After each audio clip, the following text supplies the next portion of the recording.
শাহজাহান আলী, মধুপুর 6 নং মধুপুর ইউনিয়নের 1 নং ওয়ার্ডের বর্তমান মেম্বার, আবারও প্রতিদ্বন্দ্বিতা করছি। আমি আমার এই 5 বছর যে দায়িত্ব পালন করেছি, এই দায়িত্বর ভিতর দিয়ে আমি আপনার অবকাঠামো উন্নয়ন করার চেষ্টা করেছি যথার্থভাবে। এরপরে স্বাস্থ্যখাতে আমি উন্নয়ন করেছি, ডায়াবেটিস পরীক্ষা, এরপরে যে সমস্ত মানুষ চিকিৎসা হতে পারে না তাদেরকে বিভিন্ন হাসপাতালে নিয়ে তাদের চিকিৎসার ব্যবস্থা করেছি। এরপরে পরিবেশের ক্ষেত্রে বনায়নে এবছরই শুধু 500 বৃক্ষরোপণ করেছি।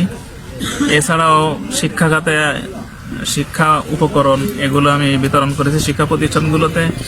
তারপর শিক্ষা প্রতিষ্ঠানে বালি ভরট, তার ভবন নির্মাণ, এছাড়া আপনার যে গোরস্থানের বাউন্ডারি বালি ভরট, এরপরে রিং বেড়ি, এইগুলোর কাজ করেছি। যে আমি সবার কাছে উদাত্ত আহ্বান জানাই যে আমাকে আবারও এই 28 তারিখে ফুটবল মার্কায় ভোট দিয়ে জয়যুক্ত করে ওয়ার্ডবাসীর সেবা করার সবাই সুযোগ দিক, আমি যেন আমার এই ওয়ার্ডটাকে আবার আদর্শ ওয়ার্ড হিসেবে গঠন করতে পারি।